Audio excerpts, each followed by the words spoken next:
ତମେ ମୋ ବହି ଠିକଣା ଢଙ୍ଗରେ ପଢ ତାପରେ କୁହ। ଶୁଣ, ଏ ବହି ଭିତରେ ଆପଣମାନଙ୍କର ପୀଡ଼ା ମଧ୍ୟ ପ୍ରକାଶିତ। ଯେ କେହି ସରକାର ହୁଅନ୍ତୁ, ଯେତେବେଳେ ହୁଅନ୍ତୁ, ବହୁ ସଂଖ୍ୟାରେ ଲୋକ ସରକାରଙ୍କ ପାଖକୁ ଆସିବା ଅର୍ଥ ପ୍ରଶାସନ ପୁରା ଫେଲ୍ କରିଛି। ଯଦି ପ୍ରଶାସନ ଠିକଣା ଢଙ୍ଗରେ ଲୋକଙ୍କ ପାଖକୁ ଯାଇଥାନ୍ତା, ଜଣେ ବି ଲୋକ ଗ୍ରୀଭାଂଶୁ ନାଇଁ। ଆପଣ ମୁଖବନ୍ଧ ପଢ଼ିବେ, ଦେଖିବେ ଲେଖିଛି ଯେ ଆମେ ଯେଉଁଟାକୁ ବିକାଶ ବୋଲି କହୁଛେ, ପ୍ରଗତି ବୋଲି କହୁଛେ, ତାହା ହେଉଛି ରାସ୍ତାଘାଟ, ବନ୍ଧବାଡ଼, ସ୍କୁଲ, ଡାକ୍ତରଖାନା ଏସବୁର ବିକାଶ ହେଇଛି। କିନ୍ତୁ ମୋର ବିକାଶର ପରିଭାଷା ଟିକେ ଅଲଗା। ମଣିଷର ବିକାଶକୁ ନେଇକି କେମିତି ବ୍ୟବହାର କରୁଛି, ବ୍ୟବହାରିକ ଗୁଣଟା କେମିତି। ମୋର ବିକାଶର ମାପକାଠିରେ ଗୋଟେ ହେଉଛି ତାର କ୍ରୟ ଶକ୍ତି କେତେ ବଢ଼ିଛି, ତାର লিভিং ଷ୍ଟାଣ୍ଡାର୍ଡ କେତେ ବଢ଼ିଛି, ସନ୍ତୁଳିତ ଖାଦ୍ୟ ବା ବାଲାନ୍ସ ଡାଏଟ୍ କେତେ ନେଉଛି, ତା ଭିତରେ ନାଗରିକର କର୍ତ୍ତବ୍ୟର ଚିନ୍ତାଧାରା କେତେ ବଢ଼ିଛି, ତା ଭିତରେ ସଚେତନତା କେତେ ଅଛି, ଶିକ୍ଷାଟା ସେ କୋଉଭଳି ଭାବରେ ପାଇଛି, ବୌଦ୍ଧିକ ଚେତନା କେତେ ବଢ଼ିଛି, ଏସବୁ କଥାକୁ ଯଦି ଆମେ ହିସାବକୁ ନ ନେବା ବୁଝିପାରିବାନି। ତେଣୁ ଗୋଟେ ୟୁନିଭର୍ସାଲ କଥାକୁ ମୁଁ ଲେଖିଛି। ଏ କଥାଟା ମୋ ଭିତରେ ମୋର ଯେଉଁ ଷ୍ଟଡି, ମୋର ଯେଉଁ ଅନୁଶୀଳନ ସମାଜକୁ, କେବଳ ଓଡ଼ିଶାରେ ନୁହେଁ, ଭାରତବର୍ଷ ବିଭିନ୍ନ ଜାଗା ଯାଇଛି ଏବଂ ଭାରତବର୍ଷ ବିଭିନ୍ନ ଗାଁକୁ ଯାଇକି ମଧ୍ୟ ମୁଁ ପଚାରେ, ସେଇ ସବୁ କଥା ଗୁଡ଼ାକ ମୋ ଭିତରେ ଗୋଟେ ଉଦ୍ବେଳିତ ହେଉଛି ଏବଂ ତାକୁ ମୁଁ ପ୍ରକାଶ କରିଛି। এটা হচ্ছে ୟୁନିଭର୍ସାଲ ଟ୍ରୁଥଟାକୁ ମୁଁ ସାମ୍ନାକୁ ଆଣିବାକୁ ଚେଷ୍ଟା କରିଛି।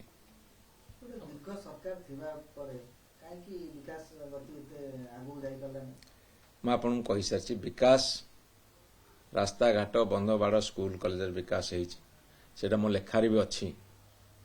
କିନ୍ତୁ ମୁଁ ଯେଉଁ ସମାଜର ପରିକଳ୍ପନା କରୁଛି, ଭୌତିକ ବିକାଶ ସାଥିରେ ବୌଦ୍ଧିକ ବିକାଶ ଏବଂ ଯେଉଁ କଥା ମୁଁ କହିଲି লিভিং ଷ୍ଟାଣ୍ଡାର୍ଡ ହଉ, ଆପଣଙ୍କର ସନ୍ତୁଳିତ ଖାଦ୍ୟ ବା ବାଲାନ୍ସ ଡାଏଟ୍ ହଉ, ପରଫେକ୍ଟଲି ଆପଣଙ୍କର ପରଚେଜିଂ କାପାସିଟି ବା କ୍ରୟ ଶକ୍ତି ବଢ଼ିବା କଥା ହଉ, ଜଣେ ଲୋକ କୋଉ ଧରଣ ସଚେତନ ହବାର ଆବଶ୍ୟକତା ଅଛି ସେ କଥା ହଉ, ଆପଣଙ୍କର ବୌଦ୍ଧିକ ବିକାଶ କେତେ ଅଧିକା ହେଇପାରିବ, ଶିକ୍ଷା କେବଳ ପରୀକ୍ଷା ବି ଉଦ୍ଦିଷ୍ଟ, ଏ କଥାରେ ମୁଁ ସହମତ ନୁହେଁ। ଶିକ୍ଷା ହେଉଛି ବୌଦ୍ଧିକ ଚେତନାର ଅତି ମାନସ ସ୍ତରକୁ ଯିବା। ଏହିସବୁ କଥା ଗୁଡ଼ାକ ଗୋଟେ ସାମଗ୍ରିକ ଭାବରେ ତୋଳି ଧରାଯାଇଛି ନୋଚା ଲାଖିର କ୍ୟାରେକ୍ଟର ଭିତରେ ଏବଂ ମୁଁ ମୋ ନିଜକୁ ମଧ୍ୟ ନୋଚା ଲାଖି ବୋଲି ଭାବିଛି, ସେଇଭଳି ଲେଖିଛି। ଦାଦନ ଅପପୁଷ୍ଟି ପାଇଁ ଆପଣ ସରକାର ମାନଙ୍କର ଏସବୁ ଭୂମିକା କେମିତି ରହିଛି, ଆପଣ ଯୋଉଭଳି ଭାବେ ସମାଜ ପରିକଳ୍ପନା କରୁଛନ୍ତି? ମୋର ପୀଡ଼ା ଭିତରେ ଯାହା ଲେଖିଛି, କେବଳ ସରକାର ନୁହେଁ, ସରକାରୀ କଳ ମଧ୍ୟ, ନିର୍ବାଚିତ ସରକାର, ଅମଲାତନ୍ତ୍ରୀ, ତା ସେଥିରେ ବୁଦ୍ଧିଜୀବୀ, ମୁଁ ସମସ୍ତଙ୍କୁ ମିଶାଇଛି। ସମସ୍ତଙ୍କର ନିଷ୍ଠାପର ଦାୟିତ୍ୱ ହେଉଛି ସମାଜର ଗୋଟେ ଆଙ୍ଗିକ ନୁହେଁ, ସମ୍ପୂର୍ଣ୍ଣ ବିକାଶର କଥା।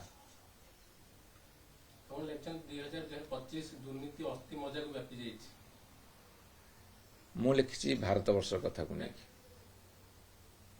ଆପଣ କହୁନାହାନ୍ତି 1975-2000 ଭିତରେ ବୋଫର୍ସ କଥା ଆସିଛି, ୟୁରିଆ ସାର ଦୁର୍ନୀତି କଥା ଆସିଛି, ଚିନି ଦୁର୍ନୀତି କଥା ଆସିଛି, ଯୋଉଟା ହଜାର ହଜାର କୋଟିରେ ଆସିଛି, କଫିନ୍ କିଣାର ଦୁର୍ନୀତି ଆସିଛି, ଷ୍ଟପ୍ ଏଇ ଯୋଉ ଆପଣଙ୍କର ହର୍ଷଦ ମେହେଟା କଥା ମଧ୍ୟ ଆସିଛି, ବଡ଼ ବଡ଼ ଦୁର୍ନୀତି ଦେଖିଛି ଦେଶ।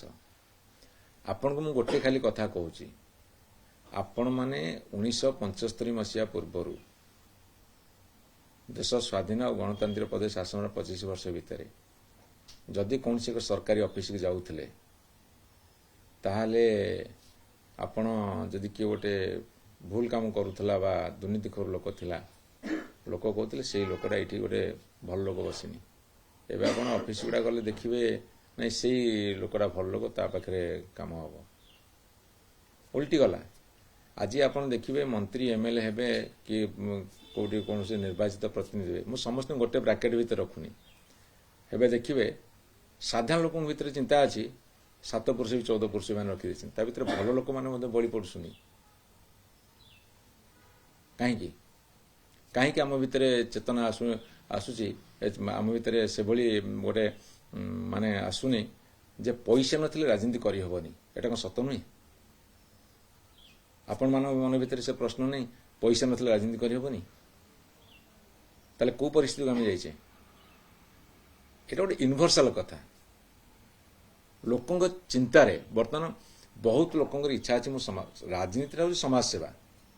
ସମାଜସେବା କ୍ଷେତ୍ରକୁ ଆସିବାକୁ ସବୁ ଲୋକ ତ ଇଚ୍ଛା ପ୍ରକାଶ କରିବା କଥା, କିନ୍ତୁ ରାଜନୀତି ସତ ଏମିତି କିଛି ଲୋକଙ୍କର ଆଉ ସଂଖ୍ୟାଧିକ ଭଲ ଲୋକଙ୍କର ରାଜନୀତିର ସ୍ଥାନ ନୁହେଁ। ଏ କଣ୍ଟ୍ରାଡିକ୍ସନଟା କାହିଁକି ଏ ଦେଶରେ? ଆପଣ ଏ ଫିଲୋସଫିଟାକୁ ବୁଝନ୍ତୁ ଆଉ ବହିଟାକୁ ପଢ଼ନ୍ତୁ। ମୋ ନିବେଦନ ରହିବ ପ୍ୟୁରଲି ବେସ୍ଡ ଅନ୍ ଫିଲୋସଫିକାଲ ଥଟ୍। ଫିଲୋସଫିଟା ସବୁବେଳେ ରେଫର କରାଯାଏ ସମାଜର ତତ୍କାଳୀନ ଅବସ୍ଥା ବ୍ୟବସ୍ଥା ସମ୍ପର୍କରେ। That is philosophy. ଲେଖିଛନ୍ତି ବିଜୁ ବାବୁଙ୍କ ସମୟରେ କେମିତି ଜିଲ୍ଲା ପୁନର୍ଗଠନ ହେଲା, ଗୋଟେ ବାଟ ଫିଟିଲା, ଲୋକ ଆସିବାକୁ ହଇରାଣ ହଉଥିଲେ। ଶୁଣନ୍ତୁ, ମୁଁ ଆପଣଙ୍କୁ ଗୋଟେ କଥା କହୁଛି, ଆପଣ ଜାଣନ୍ତୁ। ବିଜୁବାବୁ 13 ଜିଲ୍ଲାରୁ 30 ଜିଲ୍ଲା କଲେ। ତାର ମୁଖ୍ୟ ଉଦ୍ଦେଶ୍ୟଟା କ'ଣ ଥିଲା?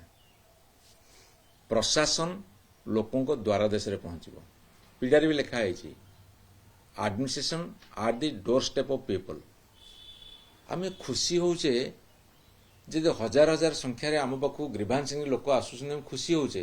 ସେଟା ରଙ୍ଗ। ଯେତେବେଳେ ପ୍ରଶାସନ ଲୋକଙ୍କ ପାଖକୁ ପହଞ୍ଚି ପାରୁନଥିବ, ସେତେବେଳେ ଯୋଉମାନଙ୍କର ଟିକେ ମାନେ ଧାରଣା ଅଛି ବା ମାନେ ତାଙ୍କର ଅସୁବିଧା ଅଛି, ସେମାନେ ଆସିକି ଶହ ଶହ ସଂଖ୍ୟାରେ ପହଞ୍ଚୁଛନ୍ତି, ଆମେ ଖୁସି ହଉଛୁ, ଆମେ ତାଙ୍କୁ ଗ୍ରିଭାନ୍ସ କରୁଛୁ। ସେ ଯେ କେହି ସରକାର ହୁଅନ୍ତୁ, ଯେତେବେଳେ ହୁଅନ୍ତୁ। ବହୁ ସଂଖ୍ୟାରେ ଲୋକ ସରକାରଙ୍କ ପାଖକୁ ଆସିବା ଅର୍ଥ ପ୍ରଶାସନ ପୁରା ଫେଲ୍ କରିଛି। ଯଦି ପ୍ରଶାସନ ଠିକଣା ଢଙ୍ଗରେ ଲୋକଙ୍କ ପାଖକୁ ଯାଇଥାନ୍ତା, ଜଣେ ବି ଲୋକ ଗ୍ରିଭାନ୍ସକୁ ଆସୁନଥାନ୍ତେ।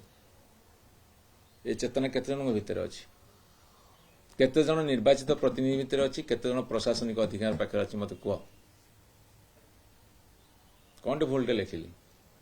ଏଇଟା ଆଜି ନୁହେଁ ତ, ଏ କଥାଟା ମୁଁ ଦୀର୍ଘ ବର୍ଷ ଧରି ବାରମ୍ବାର କହୁଛି। ଆଜି ମୁଁ ବହିରେ ପ୍ରକାଶ କରିଛି। ମୋ ମନ ଭିତରେ ନଥିଲେ ପ୍ରକାଶ କେମିତି କରିଥାନ୍ତି? ମୋ ଅନୁଶୀଳନ ଭିତରେ ନଥିଲେ ପ୍ରକାଶ କେମିତି କରିଥାନ୍ତି?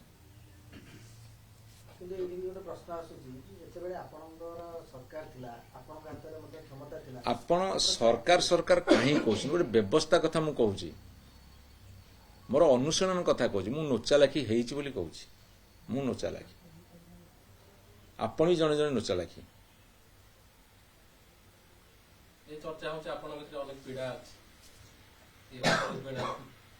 ମତେ ଜଣେ ପୀଡ଼ା ରହିତ ବ୍ୟକ୍ତିକୁ ଆଣିକି ମୋ ସାମ୍ନାରେ ଛିଡ଼ା କର। ମୋ ପୀଡ଼ାଟା ଯଦି ସମାଜର ଭଲ ପାଇଁ ଉଦ୍ଦିଷ୍ଟ ଥାଏ, ତାହେଲେ ସେଭଳି ପୀଡ଼ା ମୁଁ ବହନ କରିବାକୁ ପ୍ରସ୍ତୁତ ଅଛି। ନୋଚାଲାଖି କ୍ୟାରେକ୍ଟରଟି କ'ଣ? ମାନେ ତାର ଉତ୍ପତ୍ତି କୋଉଠି ହେଇଛି? ସେ ଅତି ଚାଲାକ ନା ବୋକା ନା ଦୁର୍ନୀତିଗ୍ରସ୍ତର ଶିକାର ହେଇଛି? ନୋଚାଲାଖି ଅତି ସରଳ, ନିଷ୍କପଟ,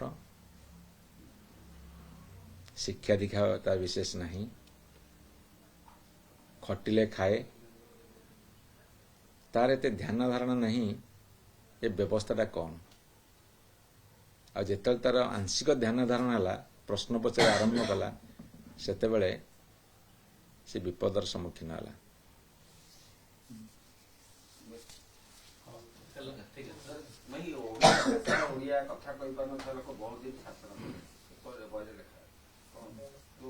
ତମେ ମୋ ବହି ଠିକଣା ଢଙ୍ଗରେ ପଢ, ତାପରେ କୁହ। ଶୁଣ, ଏ ବହି ଭିତରେ ଆପଣମାନଙ୍କର ପୀଡ଼ା ମଧ୍ୟ ପ୍ରକାଶିତ। ଭାଷା ପ୍ରତି ଭଲ ପାଇବା କଥା ଆସିଛି, ଯେ ନୂଆ ଯୁବପିଢ଼ି ନିଜ ମାତୃଭାଷା ଭଲ ପାଉନାହାନ୍ତି, ଶିଖିବାକୁ ଚାହୁଁନାହାନ୍ତି। 100% ସେ କଥା ଆମେ ଦାୟୀ। ଯଦି ବର୍ତ୍ତମାନର ପିଢ଼ି ଭାଷା ପ୍ରତି ବିମୁଖ, ସେ ଉତ୍ତରଦାୟିତ୍ୱ ଆମେ ନେବା ଦରକାର। ଆମେ ଦାୟୀ। ତମେ ତ ପୁରା ଇଣ୍ଟରଭ୍ୟୁ ନେଇଗଲ କ'ଣ?